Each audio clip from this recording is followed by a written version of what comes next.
दोस्तों, क्या आपने कभी सोचा है कि इंडिया की कोई कंपनी माइक्रोसॉफ्ट जैसी दिग्गज कंपनी को चैलेंज कर सकती है? जी हाँ, आज हम बात करने वाले हैं जोहो की, एक ऐसी स्वदेशी कंपनी जिसके बारे में अचानक हर जगह चर्चा हो रही है।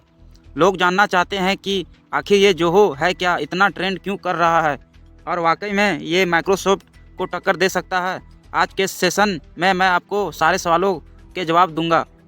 बने रहिए वीडियो में।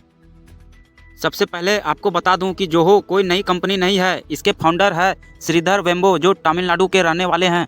हाल ही में उन्होंने एक बड़ा स्टेटमेंट दिया है कि हम माइक्रोसॉफ्ट को हरा सकते हैं। अब ये बात सुनते ही लोगों में क्यूरियोसिटी बढ़ गई कि आखिर माइक्रोसॉफ्ट जैसी $4 ट्रिलियन वैल्यूएशन वाली कंपनी को कोई इंडियन कंपनी कैसे चुनौती दे सकता है।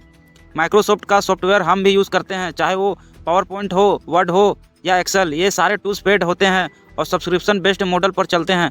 अब जोहो का कहना है कि हमारे पास भी बिल्कुल सिमिलर टूल्स हैं जो माइक्रोसॉफ्ट के प्रोडक्ट को रिप्लेस कर सकता है।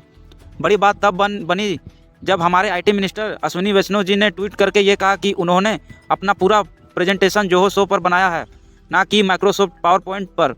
और उन्होंने ओपनली लिखा, I am shifting to Zoho. इसके बाद तो जोहो पूरे देश में ट्रेंड करने लगा।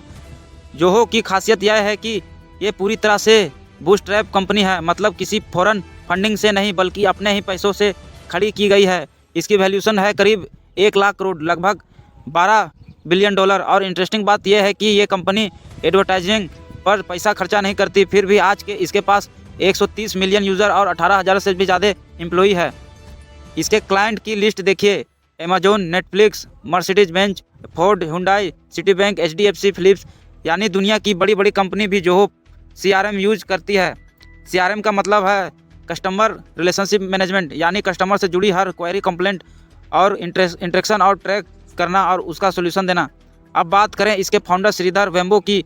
IIT मद्रास से पढ़ाई की, फिर उस USA में PhD करने गए, वहाँ जॉब छोड़कर वापस इंडिया लौटे और अपने गांव तेनकासी तमिलनाडु से इस कंपनी की शुरुआत की।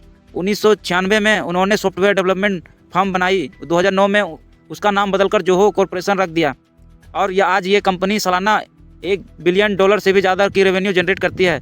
श्रीधर वेम्बो को पद्मश्री अवार्ड भी मिल चुका है। उन्होंने साफ कहा कि हाल ही में H1 वीज़ा पर USA ने जाने की ज़रूरत नहीं है। भारतीय अगर 5 साल अपने देश में ही मेहनत करे तो दुनिया को चैलेंज कर सकते हैं। उनकी इस बात ने यूथ में नेशनलिज्म और सेल्फ रिलायंस की भावना जगा दी। जोहो के पास ऑलमोस्ट हर सॉल्यूशन है, जैसे जीमेल का alternative Zoho mail, Google calendar का अल्टरनेटिव जोहो कैलेंडर, व्हाट्सएप का अल्टरनेटिव अट्राई ऐप, माइक्रोसॉफ्ट पावर पॉइंट का alternative Zoho show, quick book और पेटीएम जैसे टूल्स का अल्टरनेटिव जोहो बुक्स और जोहो पेमेंट्स। यानी एक पूरा सॉफ्टवेयर इकोसिस्टम जो कम्प्लीटली मेड इन इंडिया है और ग्लोबल लेवल पर यूज़ हो रहा है। गवर्नमेंट मिनिस्टर जैसे अश्विनी वैष्णव और धर्मेंद्र प्रधान जी ने भी पब्लिकली इस इंडोर्स किया है। इससे स्वदेशी मूवमेंट को बड़ा बूस्ट मिला। हालांकि सोशल मीडिया पर कुछ लोग मिनिस्टर को ट्रोल भी कर रहे थे कि आप एप्पल का आईफोन यूज़ कर रहे हो, ट्विटर पर पोस्ट डाल रहे हो और स्वदेशी की बात कर रहे हो, लेकिन सच यही है कि किसी को तो शुरुआत करनी ही होगी। अब सवाल यह है कि क्या जोहो वाकई में माइक्रोसॉफ्ट को हरा सकता है? ट्रूथ ये है कि माइक्रोसॉफ्ट की वैल्यू बहुत बड़ी है, $4 ट्रिलियन, लेकिन अगर आप एक भारतीय कंपनी $12 बिलियन वाली वैल्यू तक खुद के दम पर पहुंची है बिना फॉरेन फंडिंग के, तो ये अपने आप में बहुत बड़ी अचीवमेंट है। कंपनी सालाना 87,000 करोड़ का रेवेन्यू करती है और लगभग 800 करोड़ प्रॉफिट में बचा लेती है। इसका मतलब है कि फाइनेंशियली हेल्दी और सस्टेनेबल है। कुल मिलाकर जोहो की स्टोरी इंस्पिरेशन है, कैसे एक स्मॉल टाउन से निकला इंडियन एंटरप्रेन्योर दुनिया की सबसे बड़ी कंपनीज को चैलेंज कर रहा है। और हम सब सपोर्ट करें तो आने वाले समय में जोहो वर्सेस माइक्रोसॉफ्ट सिर्फ कंपैरिजन नहीं बल्कि रियल कंपटीशन भी बन सकता है। तो साथियों, यही था आज की पूरी जानकारी, एकदम डिटेल्ड एनालाइज जोहो पर। अगर जानकारी पसंद आई तो वीडियो को शेयर कर दीजिए, चैनल को सब्सक्राइब कर लीजिए और